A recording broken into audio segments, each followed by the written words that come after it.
Firman Allah mengatakan apa? Yesus orang benar, iya kata abang. Iya. Orang benar layak nggak dihukum? Abang bilang tidak. Ya tidak. Pada faktanya di Kristen orang benar yang dihukum yaitu Yesus karena dosa abang. Iya, karena Abang yang jahat, Yesus yang nanggung kejahatan abang. Iya, Adil nggak Tuhan itu? adil. Loh, di mana adilnya? Orang benar katanya nggak layak dihukum. Sekarang orang benar dihukum untuk menyelamatkan Tuhan, orang jahat. Karena Tuhan mengasihi kita. Dia nggak rela. Tulis pasal 6 ayat 16. Hari ini abang terang-terangan mengatakan, kalau seandainya aku hidup sejaman dengan Yesus, nggak aku tolongin dia. Maka pertanyaan saya, mengasihi Yesus atau tidak abang pada waktu itu? Tidak. Dalam Yohanes yang abang baca, Yohanes 8:37-44, kata Yesus apa? Kalau bapakmu adalah Allah, kalau bapakmu adalah Abraham, kamu pasti mengasihi aku. Iya benar. Tapi saya keturunan dosa. Apakah kakak udah jelas masuk ke neraka? Karena kakak udah berdosa.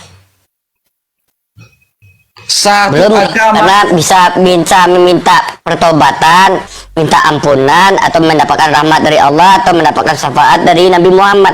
Yang aku tanyakan bukan itu bang, konsepnya gini, Iya, bukan sama. masalah kitanya. Sama Enggak, juga, sama. dengar dulu, Sama juga, Kak. Sama dengar juga. dulu, dengar bentar. Maksud dari tujuan Yesus mati di kayu salib ini apa? Melakukan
Assalamualaikum warahmatullahi wabarakatuh. Bertemu lagi dengan channel Kristologi Muslim, channel yang akan memperlihatkan diskusi dan debat lintas agama.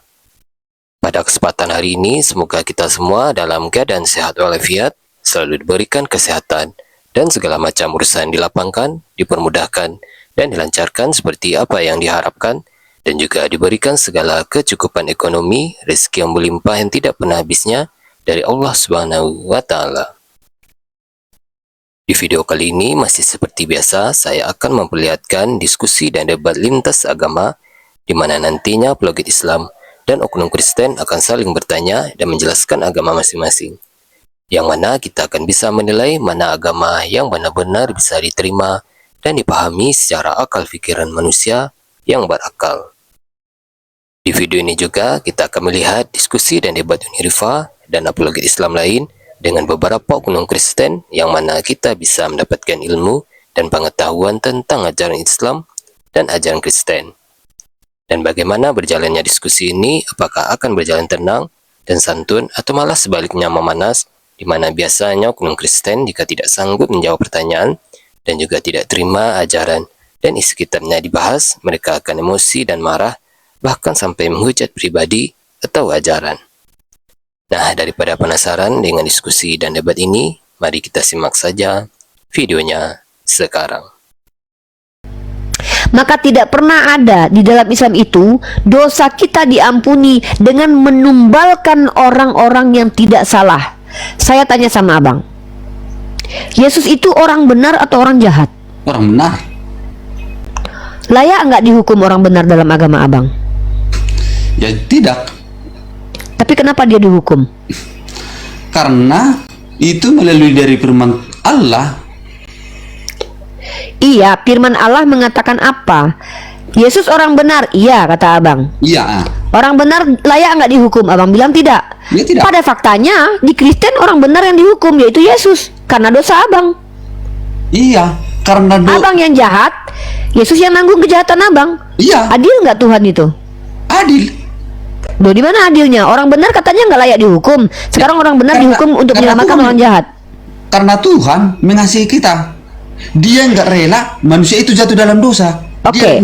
Tuhan itu nggak mau mati dalam kematian selamanya. Tapi Dia ada membiarkan anaknya yang keuntungan. tunggal mati dengan 3 hari ditelanjangi, disisa, dihina. Apa? Dia tidak mau abang mati masuk neraka. Padahal abang jahat karena abang kelakuan abang sendiri yang jahat. Tapi dia membiarkan anaknya mati ditelanjangi oleh Hansip Romawi, oleh orang-orang Romawi. Yaitu Yesus. Iya. Dan itu adil menurut abang. Demi kehidupan saya, Biarlah orang yang tidak salah abang tumbalkan.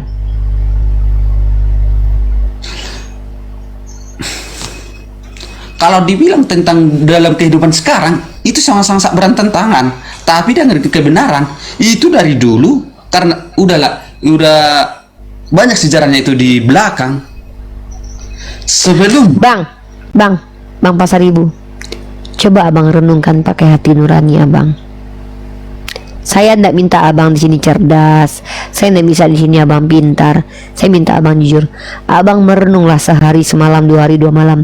Betul nggak ini ajaran Yesus?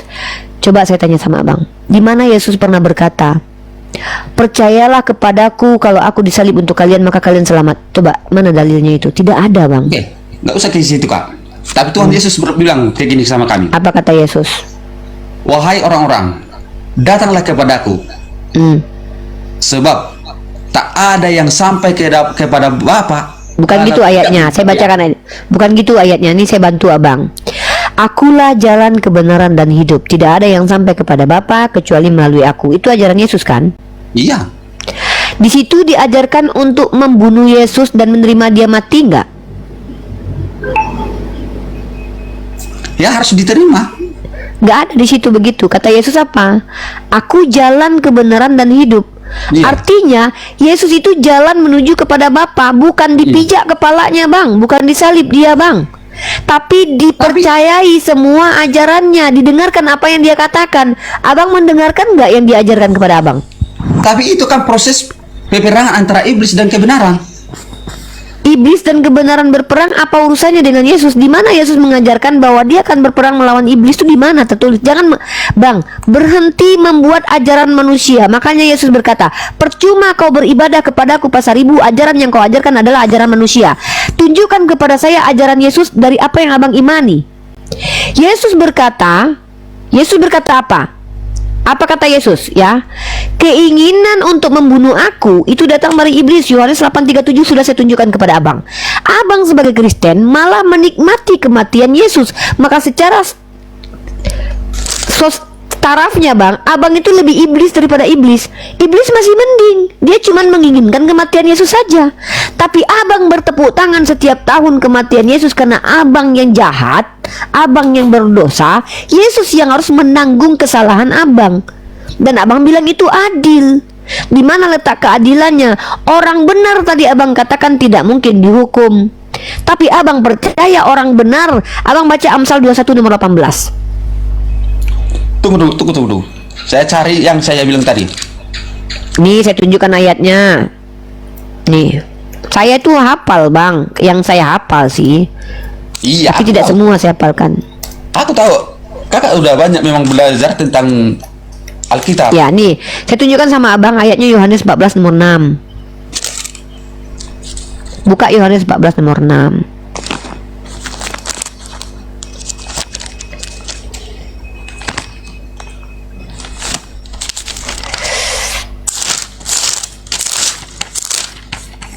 Semoga abang merenungnya. Saya sangat bangga bertemu dengan orang Kristen seperti Bang Pasaribu ini. 7 tahun saya diskusi, bang. Baru kali ini saya apresiasi. Maksudnya baru kali ini saya tergugah gitu loh. Maksudnya hati saya tuh macam bangga berjumpa dengan abang gitu. Kenapa? Jarang, bang, orang Kristen itu yang ketika dapat satu ayat dia diam dulu lalu merenung, berpikir. Biasanya, bang, orang Kristen dia belum pernah baca ayatnya tapi udah berani dia menjelaskan ayatnya. Kalau abang ini luar biasa. Abang setidaknya baca dulu ayatnya, abang renungkan, lalu abang nanti, walaupun masih ada doktrin yang abang sampaikan kepada kami, tapi wajar lah. Nggak mungkin abang langsung bisa membantah atau ini, nggak mungkin. Abang kan Kristen, wajar abang percaya dengan ajaran abang. Dari kecil abang sudah mendapatkan ajaran ini. Cuman Allah Subhanahu wa Ta'ala saking sayangnya sama abang, diizinkan untuk masuk di Komar Diskusi Lintas Agama, diizinkan untuk berpikir ulang apakah betul keyakinan abang itu keyakinan yang datang dari Tuhan atau dari setan. Silakan abangku. Saya akan tunjukkan kepada abang, Tuhan Perjanjian Lama tidak suka dengan penumbalan anak manusia. Penumpahan darah manusia tidak suka. Tapi justru di Kristen menerima penumpahan darah anak manusia, itu penumpahan darah Yesus. Saya tunjukkan kepada abang ayatnya, ya. Oke. Udahlah.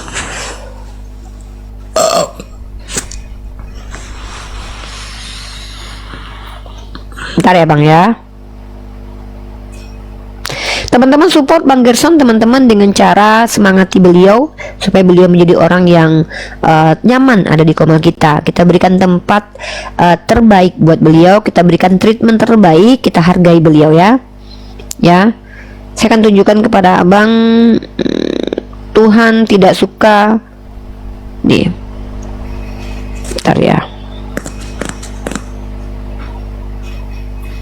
Mulsin Sakir, sehat 12.000, sehat bah.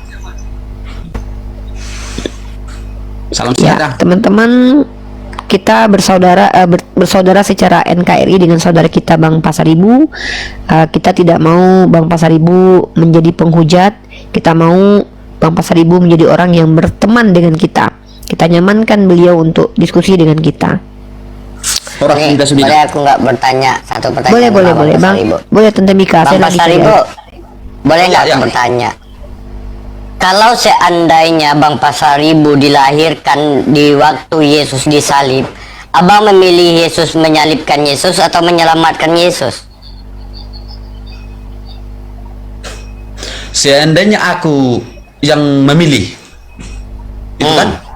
Oke. Abang lahir di penyalipan Yesus itu, abang udah tahu Yesus mau disalib.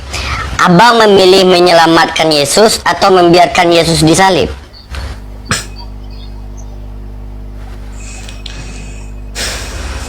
Sesuai dengan keyakinan dan kepercayaan.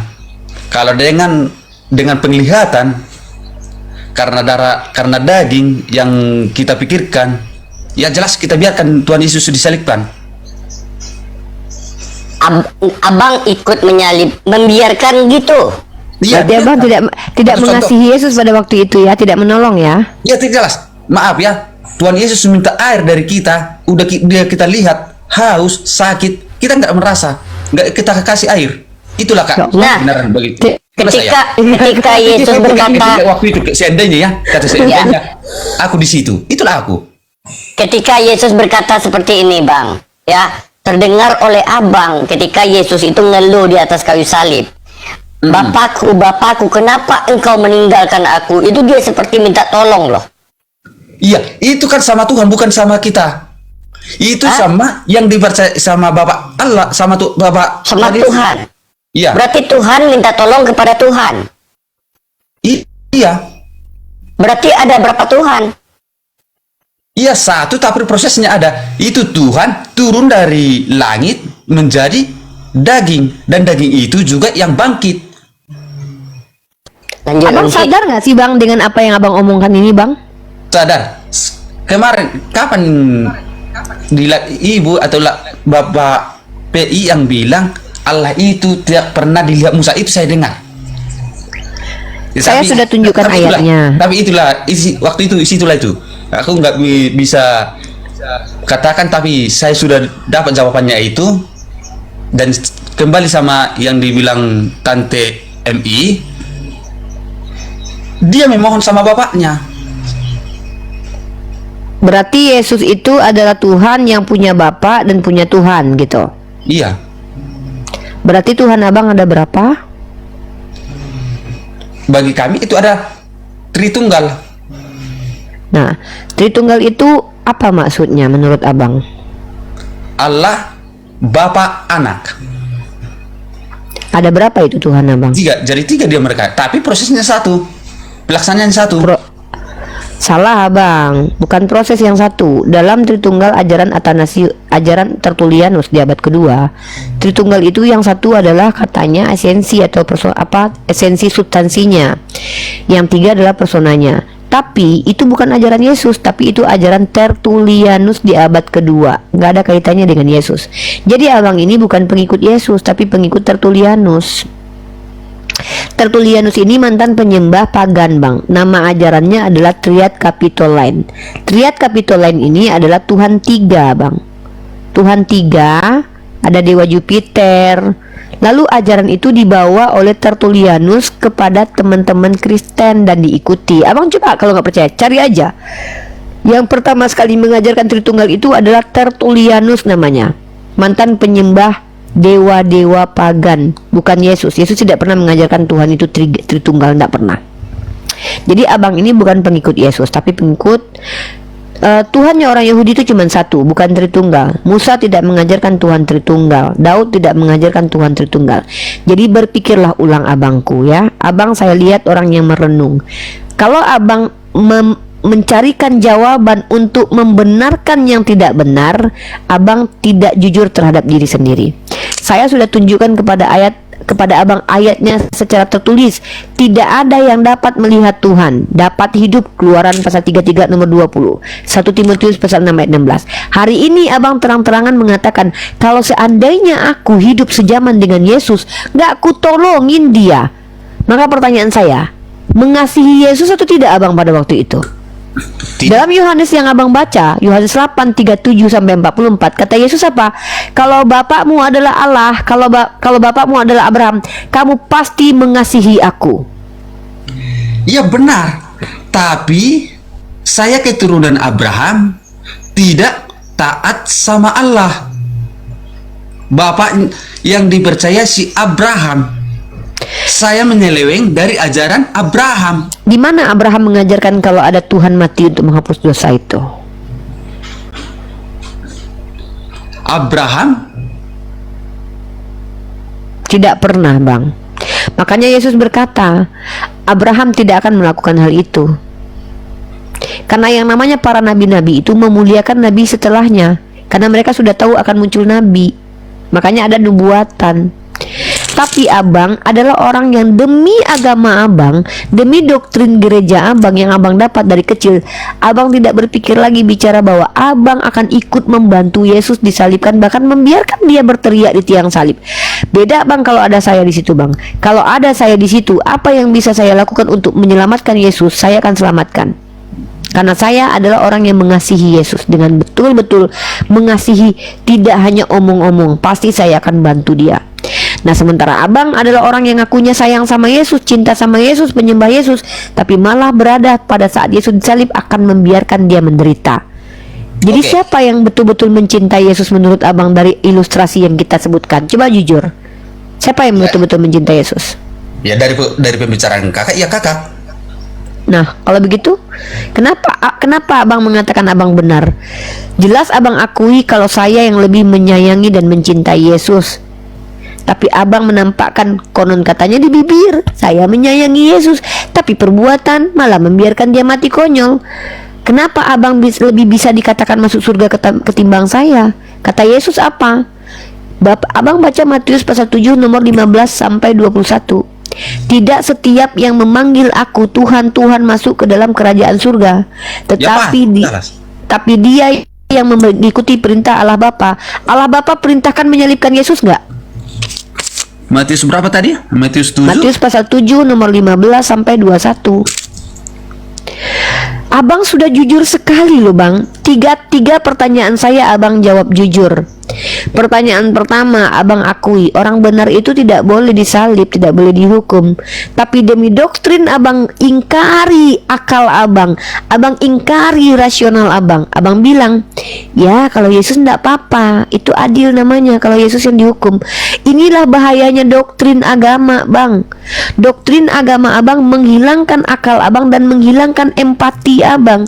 Rasa prihatin, hati nurani abang hilang seketika gara-gara ajaran agama abang. Maka mustahil ajaran agama abang ini dari Tuhan yang benar. Karena ketika ajaran abang ini abang terapkan, membuat abang menjadi orang psikopat.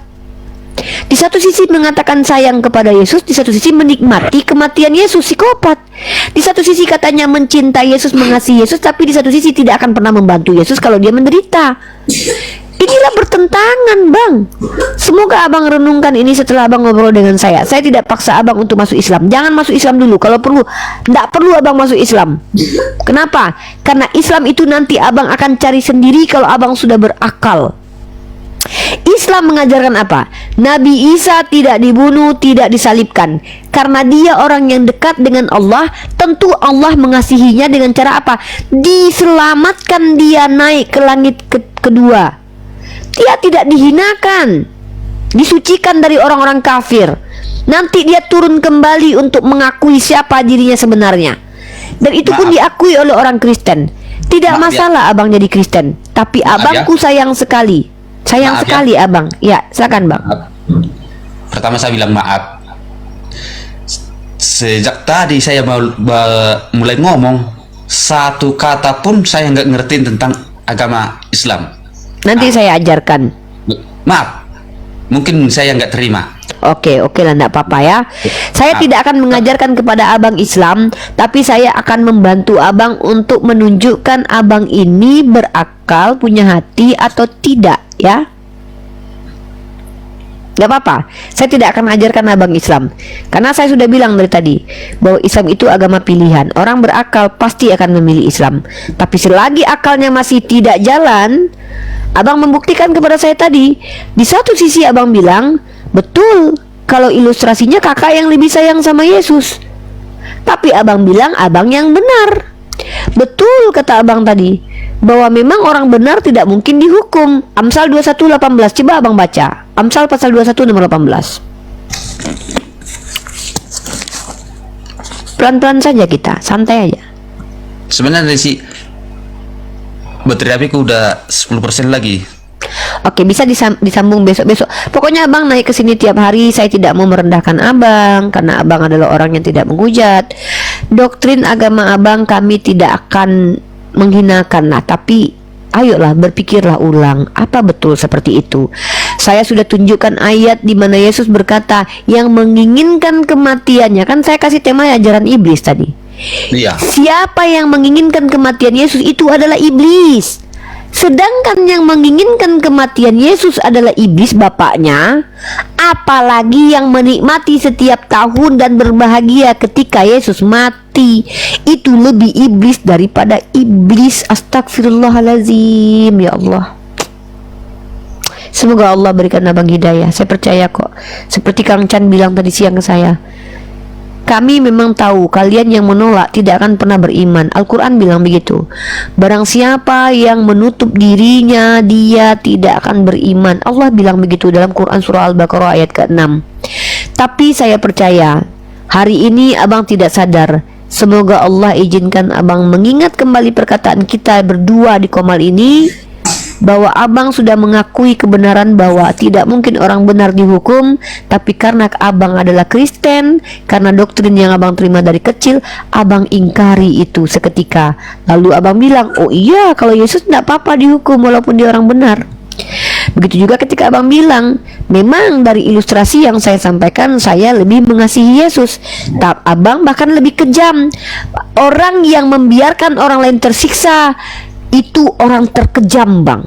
Kalau dia mampu membantu dan dia tidak mau membantu, itu sama saja dengan pelaku kejahatan. Abang sudah akui itu. Tapi karena Abang Kristen, Abang terpaksa mengingkari akal Abang, mengingkari hati nurani Abang. Inilah kenapa saya katakan doktrin membunuh akal sehat dan menghilangkan empati atau kebaikan di hati kita. Dan mustahil ajaran ini dari Tuhan. Tidak mungkin Tuhan memberikan ajaran yang membuat Abang sebaik ini kehilangan akal sehatnya sampai-sampai percaya orang benar boleh dihukum demi menyelamatkan orang salah. Abang yang sebaik ini sampai-sampai tidak punya hati nurani, bahkan rela membiarkan Yesus mati di tiang salib karena tahu bahwa Yesus akan mengampuni dosa Abang dengan kematiannya. Padahal Tuhan di Perjanjian Lama berkali-kali mengatakan, sungguh suatu kejijikan bagi Tuhan Perjanjian Lama melihat penumpahan darah manusia. Tapi Tuhan yang sama abang tuduh mengizinkan darah anaknya yang tunggal yaitu Yesus tertumpah untuk menyelamatkan para penjahat. Astagfirullahaladzim. Saya berharap kepada Allah saja untuk mengizinkan abang terbuka pikirannya, terbuka hati nuraninya untuk mencari kebenaran. Karena saya sudah tunjukkan kepada abang, abang sendiri mengakui abang tidak benar. Berpikirlah abangku. Saya tidak memaksa abang ikut seperti yang saya pikirkan, enggak. Tapi ketika abang membantah, bukan ajaran Yesus yang abang bawa. Saya membawa ajaran Yesus kepada abang. Matius 7 nomor 15 sampai 21. Tidak setiap orang yang memanggil aku Tuhan, Tuhan masuk ke dalam kerajaan surga. Bahkan dikatakan oleh Yesus, orang yang bernubuat dengan nama Yesus, orang yang mengusir setan dengan nama Yesus. Kata Yesus apa? Enyahlah kalian pelaku kejahatan. Abang jahat. Abang membiarkan Yesus mati disalib. Abang jahat. Abang menikmati kematian Yesus. Abang jahat. Makanya Yesus berkata, enyahlah daripadaku kalian pelaku kejahatan. Tapi umat Islam tidak pernah menginginkan kematian Yesus dan tidak mendoakan kematian Yesus, tidak merayakan kematian Yesus. Karena kami tahu Allah yang maha baik itu pasti menyelamatkan Nabi yang dikasihinya, yaitu Nabi Isa Al-Masih putra Maryam. Seperti itu abangku. Silakan, apa yang mau abang sampaikan lagi? Oke. Terima kasih atas penjelasan kakak dan kawan-kawan yang hadir, yang live di sini, tak menghujat saya dan tidak meremehkan saya. Tapi terima kasih juga sama penonton, 200 orang penonton. Banyak yang bilang 2000. begini. Oh, 2000. 2000 orang. 2000 orang menonton. Banyak yang menghujat sebenarnya. Tapi minta maaf. Kalau memang itu benar yang Anda pertanggungjawaban, yang Anda kritik, ada banyak itu saya baca tadi, banyak kritik. Kalau memang benar, mudah-mudahan iman dan kepercayaan Anda kepada siapapun, mudah-mudahan sama yang dibilang kakak ini tadi, kita ini orang percaya. Saya orang Kristen, saya yang dicontohkan satu. Saya orang Kristen, saya memuji Tuhan Yesus Kristus. Itu sudah Tuhanku. Saya Abang, tunggu. Abang memuji Yesus? Iya. Bukannya abang kalau seandainya ada Yesus lagi disalib, abang tidak ikut membantu? Tunggu kak, sama penonton yang kubilang. Oh iya, oke. Sama penonton yang kubilang. Ya, abang nanti kami kasih kartu VIP, artinya abang kami prioritaskan ya. Maksudnya gini, prioritaskan itu maksudnya gini.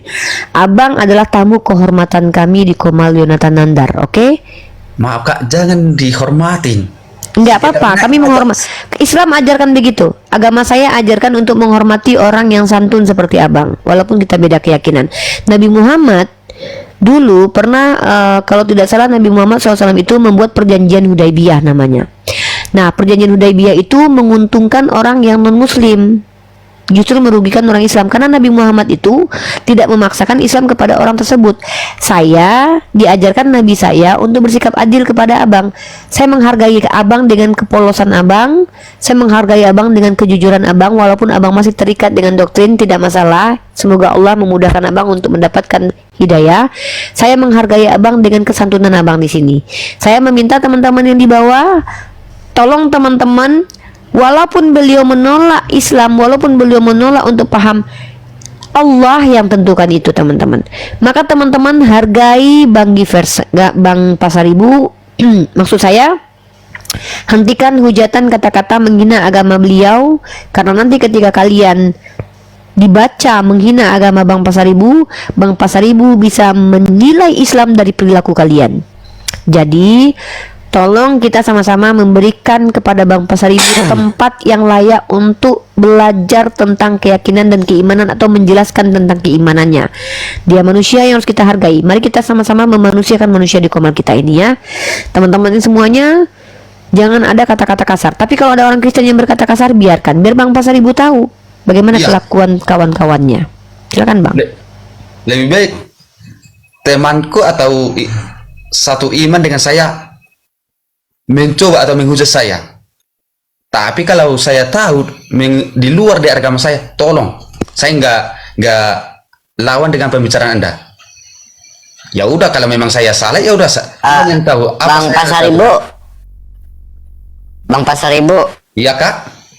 aku mau nanya, Iya ya. matinya Yesus di kayu salib itu gunanya buat apa sih bang? Oke. Matinya Tuhan Yesus Kristus itu disalib adalah kematian dosa yang percaya sama Tuhan Yesus. Maksudnya kematian dosa percaya sama Tuhan Yesus gimana nih? Kematian dosa itu adalah ditebus dengan darah Tuhan Yesus. Disitulah makanya semua yang percaya sama dia lunas utangnya dengan Tidak berdosa lagi. ya tidak berdosa. Makanya bagi kami, Nah, maaf ya, ketika sekarang kalian berbuat jahat, berdosa apa tidak? ya berdosa, berdosa. Masuk masuk Tapi- neraka atau masuk surga? Wah maaf, saya nggak bilang itu surga atau neraka. Saya nggak pernah dari sana dan saya nggak tahu tentang. Menurut keimanan abang, menurut dalam Bible abang, ketika orang Kristen berbuat jahat, apakah dia masuk surga atau masuk neraka? Kalau tentang yang ada di Alkitab, orang yang berdosa itu adalah masuk ke neraka. Jadi percuma dong mati Yesus di kayu salib kalau masih berdosa masuk neraka? Stop. Sudah bisa saya bertanya kak? Ya silakan. Oke, sama juga dengan kepercayaan kakak ya. Saya tanya sama kakak, apa kakak sekarang orang tak berdosa? Berdosa? Ya berdosa. Apakah kakak udah jelas masuk ke neraka? Karena kakak udah berdosa. Satu Belum, agama. karena bisa meminta pertobatan, minta ampunan, atau mendapatkan rahmat dari Allah, atau mendapatkan syafaat dari Nabi Muhammad. Yang aku tanyakan bukan itu bang, konsepnya gini. Iya, Bukan sama. masalah kitanya. Sama Enggak, juga, sama. dengar Sama dulu. juga, Kak. Sama Dengar juga. dulu. Dengar bentar. Maksud dari tujuan Yesus mati di kayu salib ini apa? Melakukan penebusan dosa. Iya. Nah, tetapi orang Kristen masih masuk neraka ketika berbuat dosa. Apakah matinya Yesus ini di kayu salib ini berguna apa tidak? Bagi orang yang tak percaya dengan Tuhan Yesus yang mati di salib demi dia sendiri atau menghapus dosa sendiri, jelas sudah berdosa dan dia tak naik ke surga. Sebab jika aku ini melakukan dosa, nggak ada yang tak pernah kulakukan dosa. Saya penuh banyak dosa, tapi setiap napas yang diberi Tuhan masih ada kesempatan untuk memohon kepada Tuhan agar dimaklumi dan dihapuskan dosa. Dan jangan sebelum Yesus mati di kayu salib, sebelum Yesus lahir, Iya. orang dulu itu berbuat dosa masuk neraka atau masuk surga? Sebelum Yesus lahir, orang masuk surga atau tidak? Orang berdosa masuk surga atau masuk neraka? Sebelum Yesus mati di kayu salib. Bang, izin menjawab dulu bang. Selamat malam untuk semuanya ya. Untuk ibu-ibu dan bapak-bapak di dalam room ini. Ya, sebentar. Selamat malam. Perkenalkan nama dan agama. Dan handle dulu Tante Mika ya. Saya teleponan dulu sama koordinator Mesia yang ada di Sumatera Barat ya. Ya. Iya, nama saya Jo dari Ambon. Agama saya Kristen Protestan. Ya, silakan. Saya bertanya, sebelum Yesus mati di kayu salib, ketika orang berbuat jahat masuk surga atau masuk neraka? Bang, kalau kembalikan lagi pertanyaan abang yang tadi bang. Abang sekarang hidup. Udah. Terus kakek nenek abang berdosa. Abang tahu kakek nenek abang itu masuk surga atau masuk neraka? Ya kalau berdosa dia tidak bertobat masuk neraka. Perjanjian Allah itu pasti. Janji Allah itu pasti. Semua manusia yang tidak taat kepada aku dan tidak mentaubat nasuha di dalam Islam itu dia masuk neraka. Terus masuk neraka atau masuk surga bang? Setiap orang yang berdosa di dalam Islam ketika tidak bertaubat itu masuk neraka. Pertobatan itu bang dinilai dari mana menurut ajaran agama bang? Pertaubatan di dalam Islam itu taubatan nasuha, tidak meminta ampun kepada Allah, tidak mengulangi perbuatan yang sama, mengikuti perintah Allah, taat kepada Allah, mengikuti perintah semuanya. Nah, sekarang yang aku tanyakan itu, jelas nggak pertanyaanku? Sebelum Yesus mati di kayu salib, orang dulu itu ketika berbuat jahat masuk surga atau masuk neraka? Dalam perjanjian lama bang, sebelum adanya abad pertama, orang itu menebusan dosa bang menggunakan darah dari hewan untuk menebus dosa. Bang, yang aku tanya, ketika orang ini tidak tobat, dia tidak tobat sebelum Yesus lahir, dia berbuat jahat, itu masuk surga atau masuk neraka? Ya otomatis, ya kalau masuk, ya dari logika aja bang, kalau logika dari lintas agama ya kalau memang dia yang nggak bertobat, ya otomatis dia masuk neraka. Masuk neraka. Setelah Yesus mati di kayu salib, orang berbuat dosa masuk neraka atau masuk surga? Kalau masalah penyaliban Tuhan Yesus bang, di situ bukan langsung menuju yang Bang, tunggu dulu bang. coba dengar jawabanku. Dengar pertanyaanku dulu. Tante, tolong dikasih kesempatan untuk bilang atau menyerahkan yang dimengerti teman kita seseorang. Jangan Bang Pasaribu, tolong dengarkan baik-baik pernyataanku. Iya apa tidak aja kok, gampang. Ketika orang sebelum Yesus disalib, sebelum Yesus lahir, orang itu berbuat dosa, dia masuk neraka. Setelah Yesus disalib, orang yang berbuat dosa itu masuk neraka atau masuk surga? sama juga dengan kakak sebelum Allah atau siapa nama, maaf bukan saya memfitnah, yang kakak percaya sekarang sebelum dia lahir sama lah yang kakak bilang masuk neraka apa enggak, itu sama. Kalau kita bilang masuk neraka, paham nggak kalian pertanyaanku sih? Kalian paham nggak pertanyaanku? Kita bukan bertanya ini yang terjadi kepada orang sesudah dan sebelum Yesus, ya. Sesudah dan sebelum Yesus, keadaan orang sesudah dan sebelum Yesus. Sebelum Yesus lahir, sebelum Yesus disalib, orang berbuat jahat masuk surga atau masuk neraka? Kembali tadi bang, kalau dia tidak bertobat dia tetap masuk neraka. Nah, setelah kejadian Yesus disalib, ketika manusia berbuat jahat, apakah masuk surga atau masuk neraka? Kalau dia nggak bertobat, dia tetap masuk neraka. Nah, apa manfaat dari Yesus mati di kayu salib? Ya udah. Sama keadaannya, nggak berubah. Pertanyaan abang ku jawab. Apa manfaat Yesus setelah disalib? Dah? Bukan manfaat Yesus setelah disalib, apa manfaatnya kematian Yesus? Karena ternyata setelah Yesus mati pun, kalau ada orang Kristen mengaku Kristen dan dibaptis atas nama Kristen, ketika dia berdosa dia tetap masuk neraka. Berarti dia tidak menebus kalian. Apa gunanya kalau gitu dia mati? Iya, maaf 1000 maaf ya. Ini baru saya jawab. Kalau masalah kematian Yesus itu udah tertera juga di Yohanes 3:16. Karena begitu besar kasih Allah akan dunia ini sehingga Ia mengaruniakan anaknya yang tunggal supaya setiap orang yang percaya kepadanya tidak binasa melainkan beroleh hidup yang kekal. Dan di situ Coba Yesus, kamu baca, bentar. Coba kamu baca ayat itu pelan-pelan, ya. Ini kita bedah ayat itu ya. Begitu besar kasih Allah kepada manusia sehingga dia mengaruniakan anaknya yang tunggal supaya kalau orang yang percaya kepadamu kepada dia tidak binasa. Betul begitu ayatnya? bukan. Coba Karena kamu begitu baca. besar kasih Allah akan dunia ini sehingga Ia mengaruniakan anaknya yang Anak yang tunggal supaya setiap orang yang percaya kepadanya ini kepadanya itu kepada Allah, kepada Yesus, ya. Bukan kepada Yesus ya. Oh, berarti di ayat itu bukan kepada Yesus gitu. Ya tunggu dulu, makanya ini udah memotong pertanyaan. Saya itu 6 tahun belajar kekristenan, bro. Iya. Jadi di situ tuh percaya kepada siapa? Percaya kepada Bapa atau percaya kepada Yesus? kepada Bapa. Jadi bukan kepada Yesus.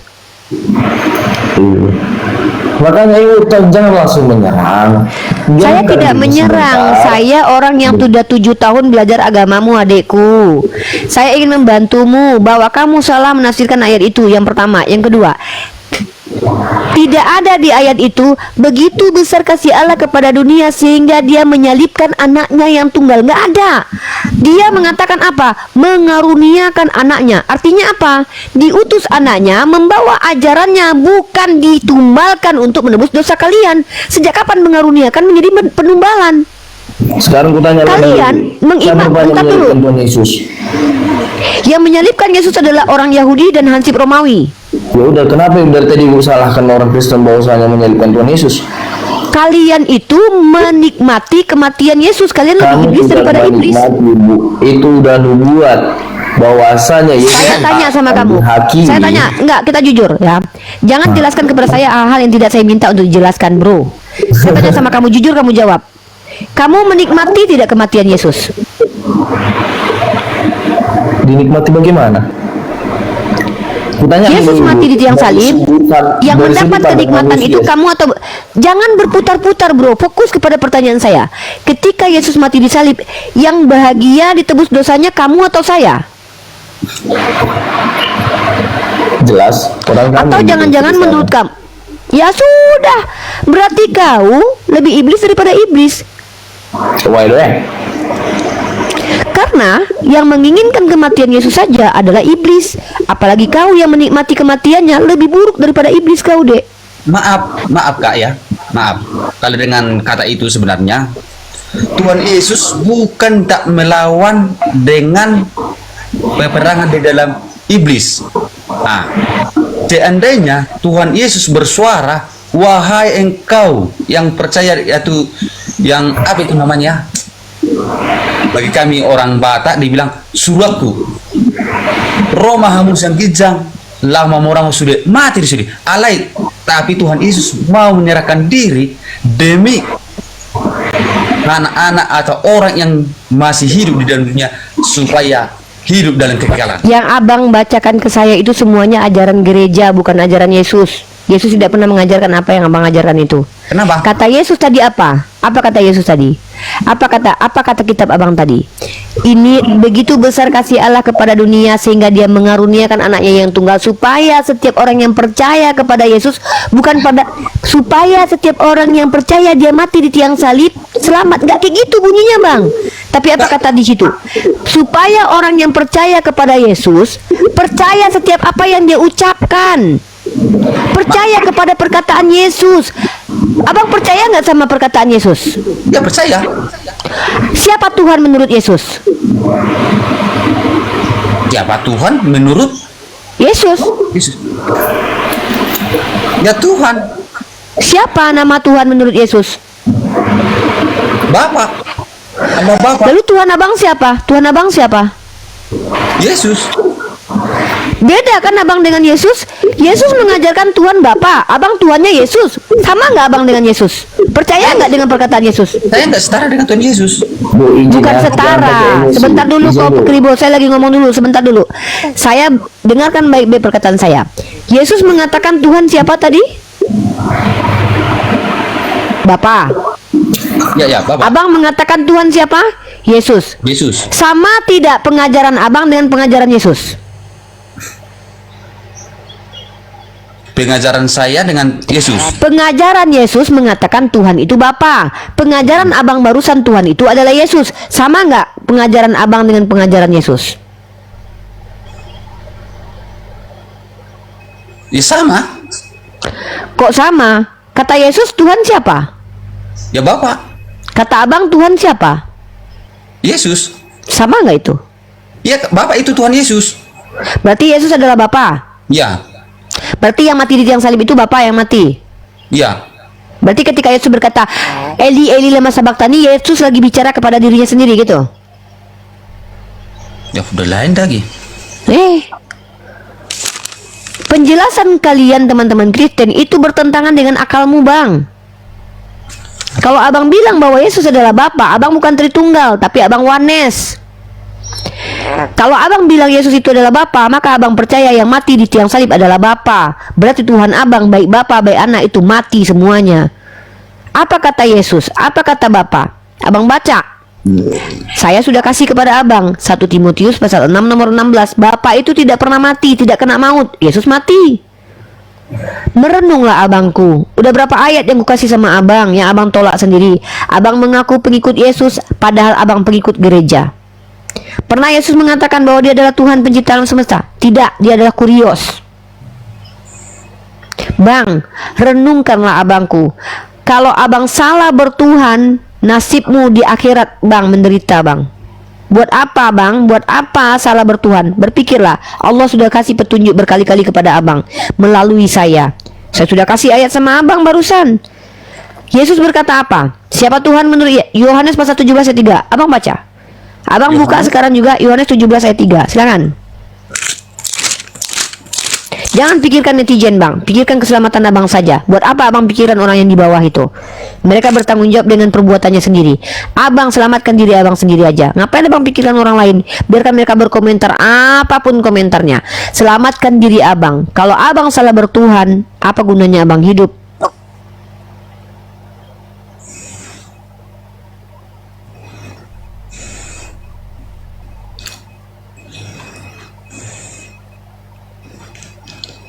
Halo. Ya, silakan baca Yohanes pasal 17 nomor 3. Hanya baca ya, cuma Iya, 1% baca lagi. saja. 2% lagi Siap. baterai mungkin nggak Siap. nyampe lagi. Yohanes 17 ayat 3. Iya. Inilah hidup kekal itu, yaitu bahwa mereka mengenal Engkau satu-satunya ya Allah yang benar dan mengenal Yesus Kristus yang telah Engkau utus. Siapa satu-satunya Allah menurut Yesus? Allah. Siapa satu-satunya Allah menurut abang? Iya. Berpikirlah abangku. Jangan abang ditampar sama Yesus nanti. Abang baca Matius 7 nomor 2. Abang baca sekarang Matius 7 nomor 15. Abang baca, Matius pasal 7 nomor 21. Abang baca. Abang kalau turun Yesus, abang ditampar sama Yesus. Matius 7 nomor 21. Silakan abang baca. Saya akan dicintai oleh Yesus karena mengajarkan ajaran Yesus. Abang ditampar sama Yesus karena menyelewengkan ajaran Yesus. Yesus bilang Tuhan itu adalah Allah Bapa. Abang bilang Yesus adalah Tuhan. Matius Abang bertentangan dengan Yesus. 7 nomor 21. Berpikirlah abangku. Semoga abang diberikan oleh Allah hidayah. Saya hanya berdoa kepada Allah, semoga diberikan hidayah. Habis ini buka Lukas 4 nomor 8. Ya, baca dulu yang Yohanes. Baca Matius 7 nomor 21 dulu. Baru nanti yang disuruh Tante Mika nanti. Tunggu ya. Ya, nanti kamu kopral sama saya ya. Nanti kita langsung ngobrol diskusi aja. Saya kasih waktu kalian 1 jaman lagi ya. Harusnya ini udah jam tidur saya sebenarnya. Udah 1% nih, udah 1%. Yaudah, baca Ya, aja, baca baca aja. aja, baca Baca ya. aja. Kalau mati nanti kami tunggu abang besok datang lagi ya. Kami Oke. tunggu lagi abang datang besok. Abang follow akun saya. Matius 7 ayat 21. 21. Demikian firman Tuhan yang tertulis di Matius 7 ayat 21. Bukan setiap orang yang berseru kepadaku, Tuhan, Tuhan, akan masuk ke dalam kerajaan surga, melainkan dia yang melakukan kehendak Bapakku yang di surga. Tuh. Jelas kan? Abang manggil Yesus Tuhan, Tuhan. Catat ayat itu. Oke, kalau abang jatuh mati HP-nya, besok kita berjumpa lagi ya abangku ya. Abang Selalu. kalau masih sempat buka Lukas 4 nomor 8. Tunggu saudara. Maaf ya. Maaf. Kak Tante MI. Sesuai permintaan mungkin nggak bisa lagi, hanya bisa. Iya, nggak apa-apa, nggak apa-apa. Kata terakhir, salam sehat. Salam sehat abangku. Iya, Salam sehat juga. selalu, Bang. Dalam mendukung, bukan Sehat ada abangku. bukan ada rasa kebencian dan Terima kasih ya, Bang. Saya ucapkan terima kasih banyak sudah bergabung. Ya, saya proses di sini belajar, hadir untuk belajar. Luar biasa, masya Allah, tabarakallah, Terima kasih. masya Allah. Dan Ya. salam sehat. Sehat-sehat abangku. Sehat selalu. Sehat-sehat abangku. Salam Jangan sehat. lupa dibuka Lukas 4 nomor 8 ya, Bang. Masya Allah. Lukas 4 nomor 8. Ya, dia nggak bisa lagi nanti. Ya. Nanti insya Allah beliau masuk Yes. lagi kok. Ya buat Subhanallah, teman-teman teman-teman. Ya, yang penasaran mungkin ya dengan Lukas 4 nomor 8 itu ada tertulis, jawab Yesus kepadanya, ada tertulis, engkau harus menyembah Tuhan Allahmu dan hanya engkau harus menyembah Tuhan Allahmu dan hanya kepada Dia sajalah engkau berbakti. Hanya, tidak ada kata selain hanya. Hanya kepada Allahmu. Nah, silakan Kopral Kribro, kalau mau diskusi, mau buka kamera, silakan. Bang, izin matikan kamera nggak bisa ya? Oh ya, Udah, kalau mau udah bertanya, lah, nggak apa-apa karena yang penting kamu Tanya jangan aja. menghujat ya, Dek. Ya, nggak boleh menghujat, Mau kita di sini ngobrol aja, santai mau aja ya. menghujat. Oke. Kita berdiskusi. Ya.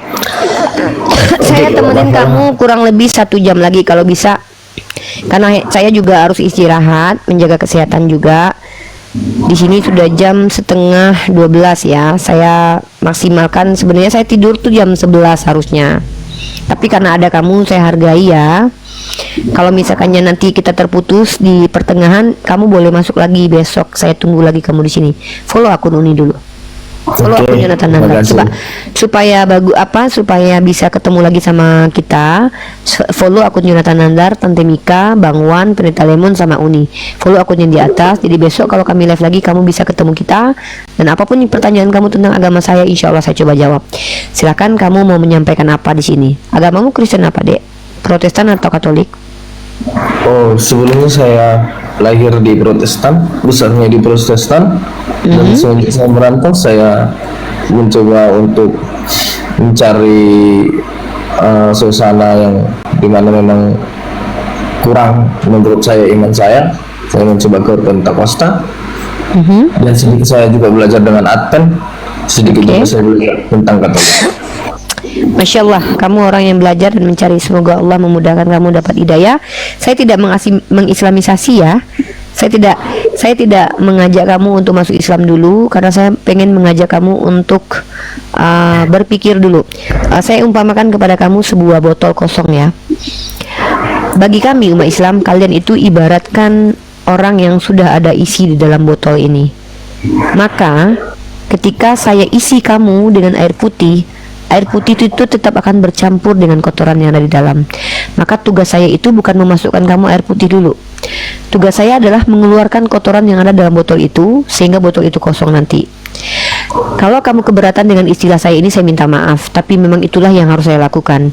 Mari kita coba untuk membahas menggunakan akal, pikiran, dan logika, dan kamu yang bebas memilih di sini. Apakah kamu sepakat dengan pernyataan saya atau menolaknya? Dan silahkan kamu boleh bertanya sepuasnya tentang agama saya. Boleh kamu tanya tentang bagaimana saya memahami agama saya atau bagaimana saya memahami agama kamu. Kamu boleh menjelaskan agama kamu, tapi konsekuensi menjelaskan agama kamu di sini, kamu akan diskusi dengan saya, karena saya belajar agama kamu sudah hampir 7 tahunan. Silakan adekku, pertanyaan boleh, pernyataan boleh. Baik, terima kasih sebelumnya. Aku juga pengen banyak mengetahui tentang agama kita Muslim. Sebelum yang saya tahu dan yang kakak bilang juga kakak banyak tahu, padahal jelas dari sejarah mengatakan bahwasanya Islam lahir pada abad ke-6 sampai ke-7. Sedangkan ajaran agama Kristen atau yang adanya namanya Yesus dan pengikut Kristus itu adanya di abad pertama. Dan aku minta kakak penjelasan bagaimana kakak bisa menerangkan bahwasanya Islam lebih banyak mengetahui tentang Kristus. Saya akan coba persingkat. Sebenarnya ini panjang penjelasannya, tapi saya coba untuk persingkat. Yang pertama adalah Islam memang secara historis hadir di abad ke-7 adikku ya. Tapi mohon maaf, yang namanya agama Islam itu tidak bersandar kepada historis. Kenapa? Historis itu adalah hasil penelitian manusia, pasti terbatas. Maksudnya, pengetahuan manusia tentang sejarah sejauh mereka mampu menggali dan mencari. Tidak ada satupun manusia yang benar-benar mampu mengetahui apa yang terjadi sebelumnya. Tepatnya di zaman Adam, di zaman Daud, tidak ada yang tahu sama sekali. Karena Abraham, Daud, Adam, dan Musa itu bukan tokoh historis tapi tokoh teologis. Orang-orang ahli sejarah hanya mampu mengetahui bahwa Islam itu sudah ada di abad ke-7. Tapi secara esensi, siapa bilang Islam itu baru muncul di abad ke-7? Dalam Al-Quran dikatakan Nabi Ibrahim itu beragama Islam. Karena Islam itu artinya adalah dari kata salam, salim, dan aslam. Secara esensi, aslam artinya orang-orang yang tunduk kepada pencipta alam semesta.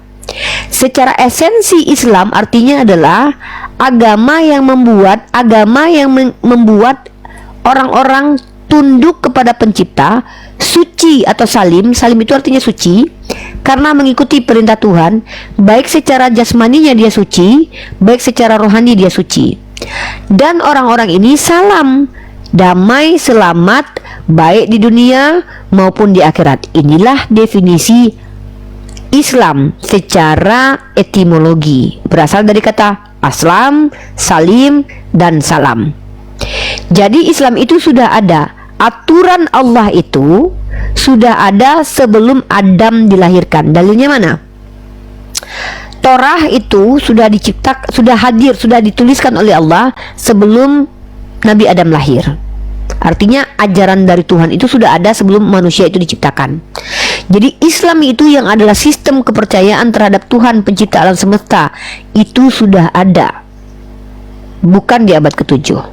Nah, lalu kamu membandingkan ke saya, Uni, kan Kristen itu hadir di abad pertama. Apa hebatnya Kristen hadir di abad pertama dan Tuhannya lahir di abad pertama? Toh sebelum abad pertama sudah ada ribuan tahun sebelumnya berjalan. Siapa Tuhan pada waktu itu? Yesus? Bukan. Maka apa hebatnya kalian mengaku-ngaku di abad pertama? Toh sebelumnya juga nggak ada Kristen. Karena Kristen itu munculnya di Antioquia, di tangan Paulus, bukan di tangan Yesus. Ya, saya tunjukkan dalilnya. Anda baca dalam Kisah Para Rasul pasal 11 nomor 26. Mereka tinggal bersama-sama dengan jemaat itu 1 tahun lamanya. Sambil mengajar banyak orang di Antioquia lah murid-murid itu untuk pertama kalinya disebut Kristen. Bukan Yesus yang mengajarkan, tapi ini Paulus. Berawal dari ejekan kepada pengikut Yesus. Sementara Islam itu di dalam Al-Quran dikatakan Ibrahim itu Muslim karena dia patuh kepada Allah. Seluruh Nabi itu Islam.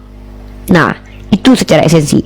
Lalu pertanyaan kamu yang mendasar adalah, kenapa kok Islam merasa lebih tahu tentang Nabi Isa atau Yesus? Islam itu bukan agama yang muncul dari hasil penelitian orang, adekku. Islam itu, pengetahuan tentang agama Islam ini datang dari Tuhan yang mengutus Nabi, yang memberitakan informasi yang bukan berdasarkan penggalian, tapi wahyu namanya. Wahyu itu apa, Dek? Wahyu itu informasi dari Tuhan yang dia kehendaki untuk disampaikan kepada orang-orang pilihannya. Wahyu ini secara etimologi dari kata wa, ha, dan ya. Apa artinya? Cepat dan tersembunyi. Maka wahyu ini adalah informasi dari para malaikat. Malaikat Jibril diberikan kepada nabi-nabi terdahulu, atau ditanamkan di hati para nabi, atau mereka bertemu Tuhan dalam mimpi. Buka Bilangan pasal 6 nomor, ini saya tunjukkan ya. Jika ada seorang nabi di antaramu, aku Tuhan menyatakan diri kepada mereka dan berbicara dalam mimpi.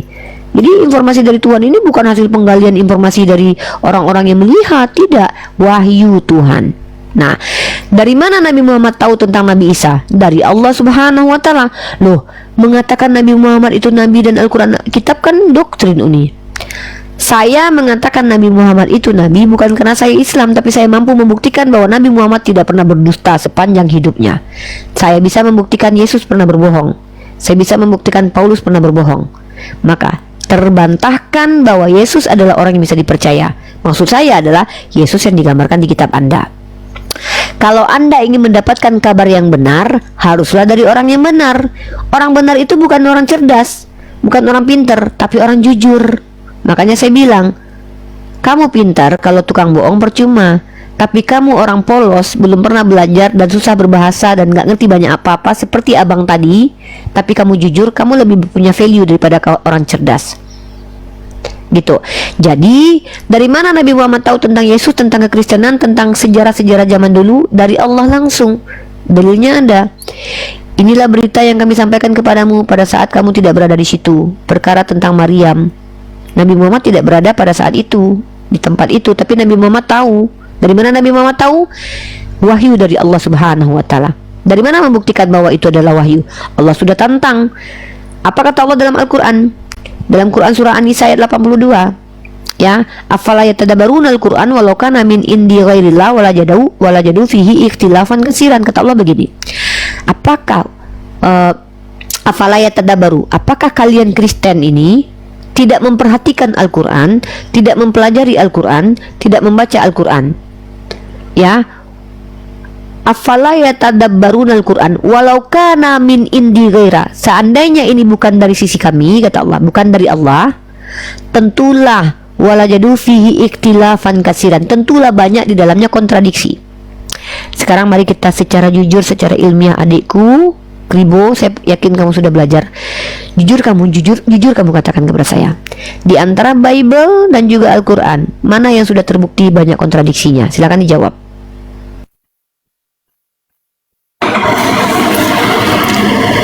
Kontradiksi dalam hal apa ini, Kak? Dalam segala hal. Dalam segala hal? Yes, saya bisa tunjukkan itu. Kamu mau 100 bukti kontradiksi dalam kitabmu? Malam ini kita bisa kupas tuntas.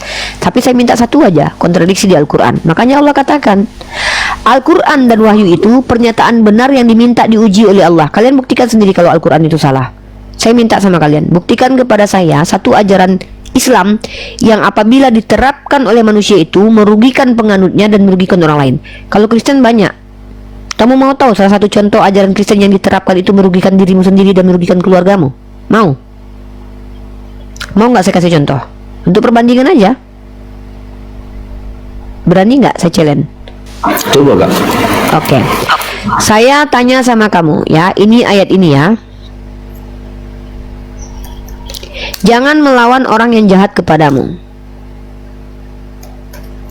Ya. Ini saya kasih kamu datanya ya. Matius pasal kelima nomor 38 sampai 39. Ya.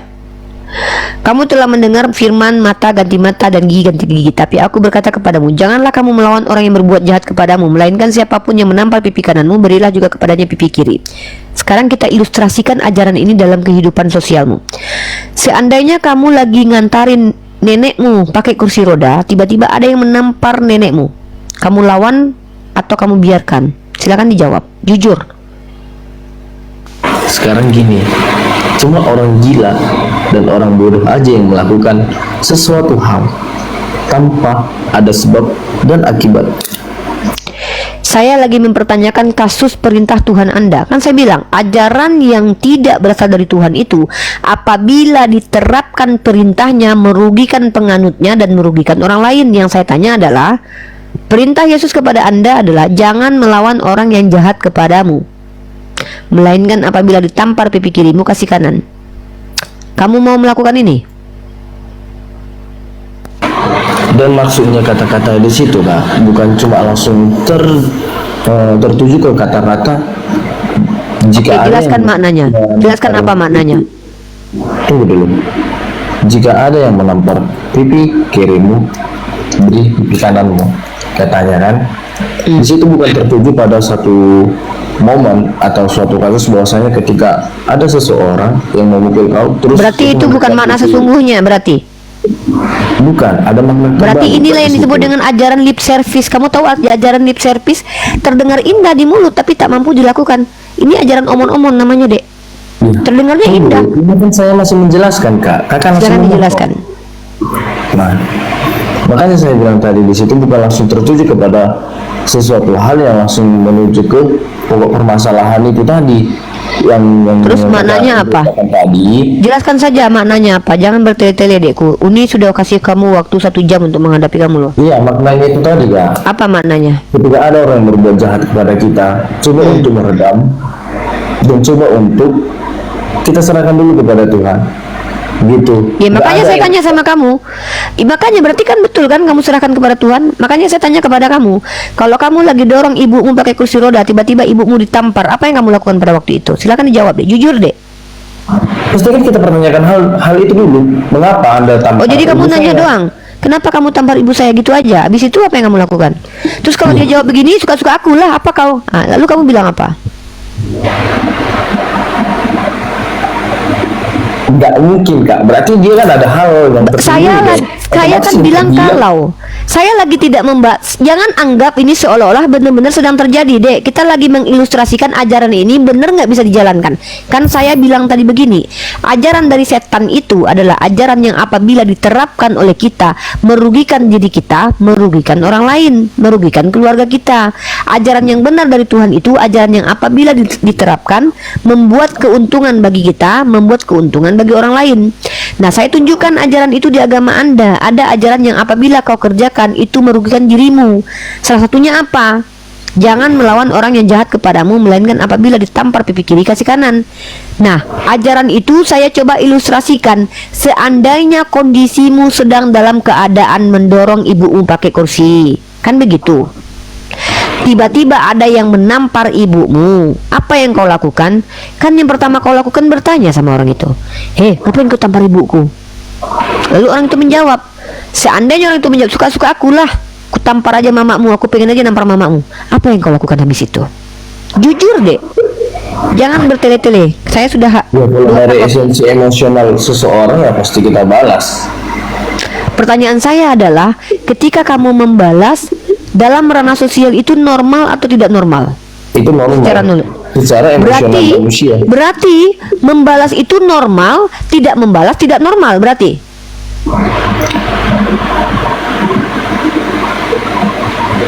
Clear, kamu sudah akui ajaranmu tidak normal, Dek. Terima kasih. Berpikirlah, adikku. Berpikirlah. Kamu tahu bagaimana Islam mengajarkan kepada kami? Kamu Bagaimana? tahu tidak? Saya akan tunjukkan kepada kamu ayat Al-Quran. Bagaimana Islam mengajarkan kepada kami laki-laki disuruh jadi laki-laki. Martabat itu harus dijaga. Nih.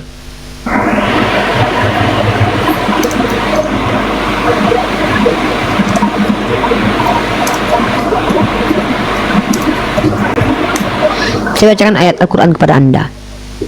Dan ini, ajaran ini, Kristen pun menjalankan ajaran ini. Saya akan tunjukkan nanti siapa Kristen yang menjalankan ini.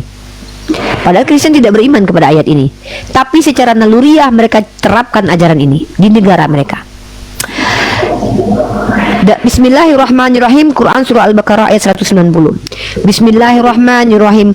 Wa qatilu fi sabilillahi وَقَاتِلُوا فِي سَبِيلِ اللَّهِ الَّذِينَ يُقَاتِلُونَكُمْ وَلَا تَعْتَدُوا إِنَّ اللَّهَ لَا يُحِبُّ الْمُعْتَدِينَ.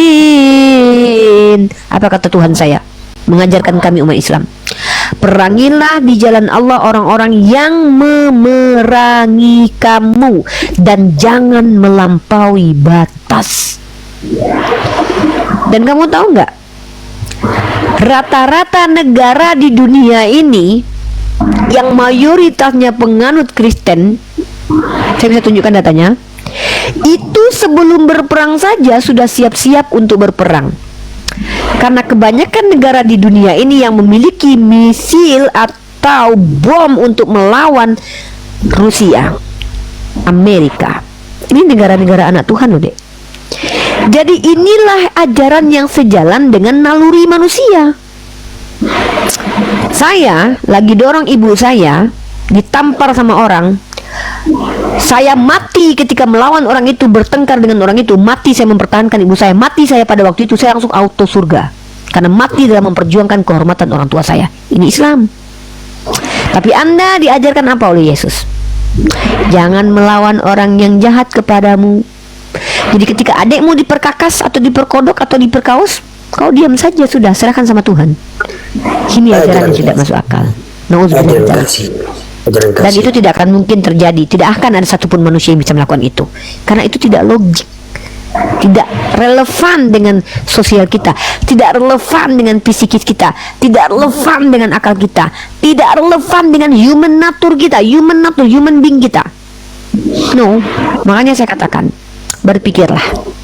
Saya tidak nawarkan Islam kepada kamu. Tapi Islam ini tanpa diakui pun diikuti oleh banyak Kristen. Saya tunjukkan kepada kamu buktinya. Nih ya.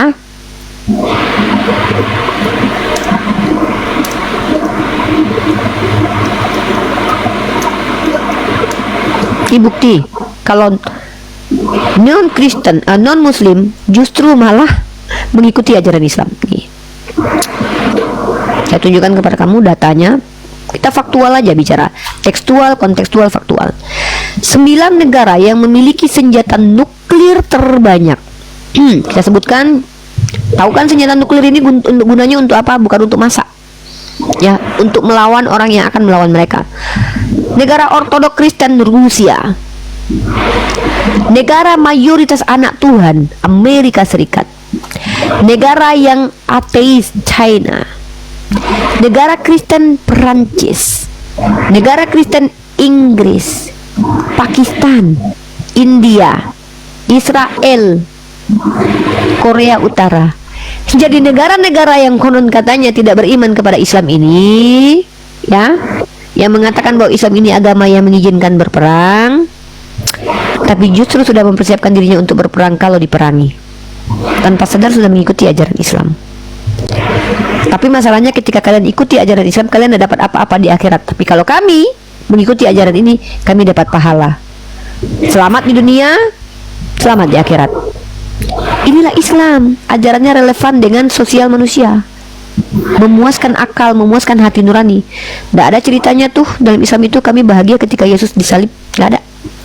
Karena kami diajarkan bahwa wa ma qataluhu wa ma sulabuhu. Inilah Islam.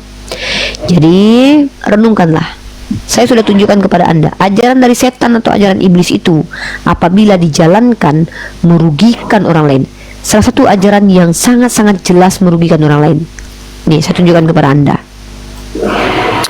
Anda silakan baca 1 Petrus pasal kedua nomor 18. Punya Bible di situ, Dek? Ada, ada.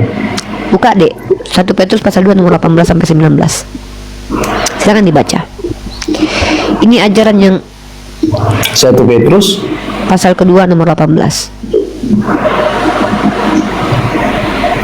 Firman Tuhan, hai kamu hamba-hamba, tunduklah dengan penuh ketakutan kepada Tuhanmu, bukan saja kepada yang baik dan peramah, tetapi juga kepada yang bengis.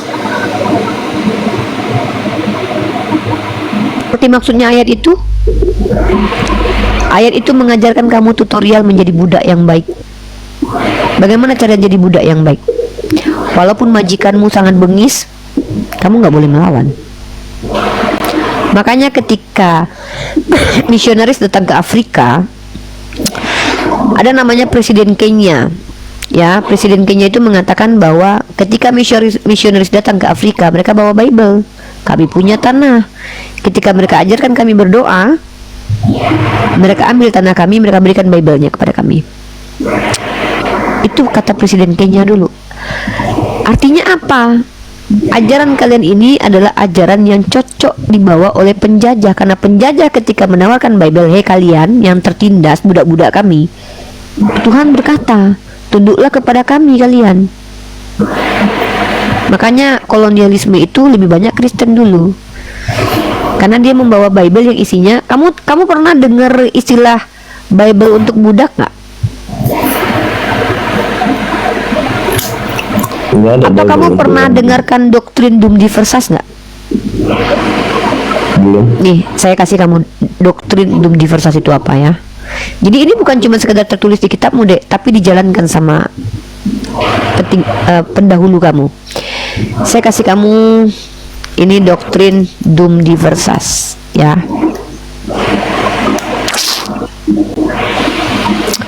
Saya kasih kamu datanya.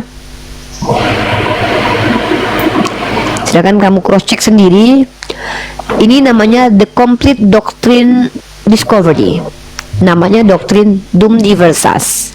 Dum Diversas ini dikeluarkan oleh Paus Nicholas kelima untuk Raja Alfonso kelima dari Portugal untuk memberi legitimasi, dikeluarkan oleh Bulla Kepausan untuk boleh menjadikan orang Islam budak abadi. Tahu budak abadi? Budak yang tidak boleh dimerdekakan. Dan itu ada di kitabmu. Nih, saya bacakan kepada kamu. Nih ya, ini Dum Diversas itu adalah doktrin dari Katolik. Gereja yang setelah ortodok lah, orang-orang kafir lainnya dan musuh-musuh Kristus lainnya, dan dimanapun mendirikan kerajaan kadipaten, istana kerajaan, kerajaan dan kekuasaan, tanah tempat lainnya, tanah, camp, dan harta benda lainnya, barang bergerak dan tidak bergerak yang ditemukan di semua tempat ini dan dimiliki atas nama apapun dan dimiliki oleh seorang Saracen, ini orang Islam ya, penyembah berhala, orang-orang kafir dan musuh-musuh Kristus yang sama juga kerajaan kadipaten, istana kerajaan-kerajaan dan wilayah kekuasaan lainnya, tanah, tempat, tanah, kam, harta benda nih, harta benda raja atau pangeran atau raja-raja atau pangeran, dan untuk memimpin rakyatnya dalam perbudakan abadi. Dan kamu tahu nggak Dum Diversas ini kapan dikatakan bertentangan dengan ajaran Katolik, Dek? Tahu nggak? Diakui kalau ini bertentangan, kemudian tahu nggak, Dek, tahun berapa, Dek? Dek, Tahun kurang tahu, cuma tahun 2023, baru 2 tahun yang lalu, Dek. Jadi berapa tahun itu jadi dokumen negara? Dijadikan dokumen sama Amerika loh ini dulu. Nah, dan kamu mau tahu nggak dasar perbudakan abadi ini? Imamat pasal 25 nomor 45. Silakan kamu buka. Ditambah dengan tadi ayat yang saya kasih ke kamu tadi. sorry, pada kitab mana tadi Kak? Imamat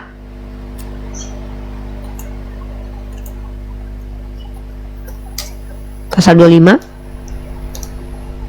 nomor 45 46.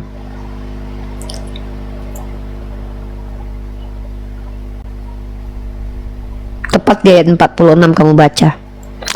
Saya ingin tahu empati kamu ada tidak ketika baca ayat ini.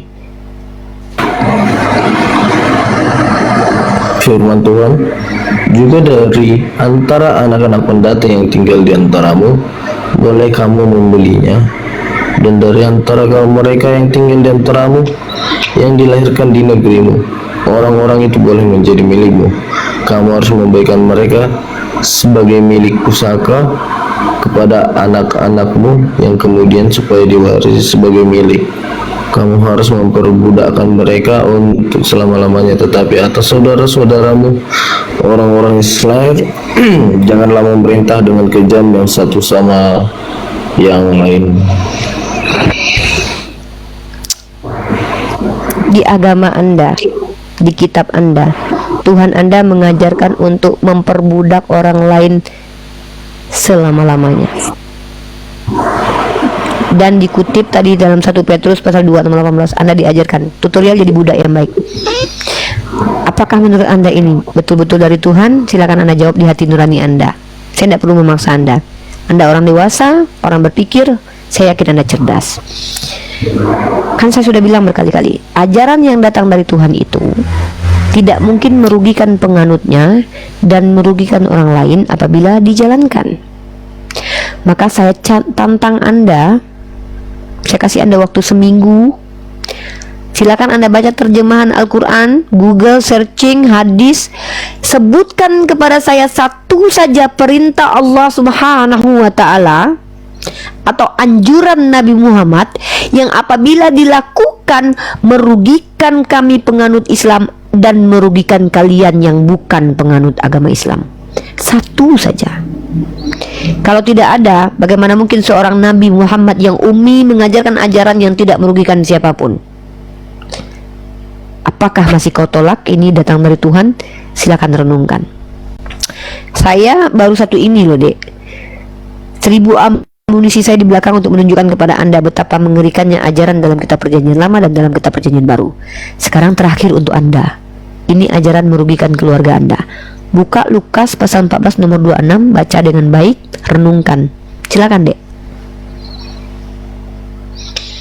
Ini terakhir ya, Dek ya. Saya mau tidur ya. 14 ayat 26. 26. Baca baik-baik, pelan-pelan.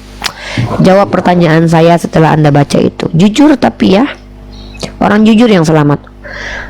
Orang pintar tapi pembohong itu akan masuk neraka, akan berada di dalam kekafiran. Tapi orang jujur walaupun jahil, insya Allah mereka akan selamat.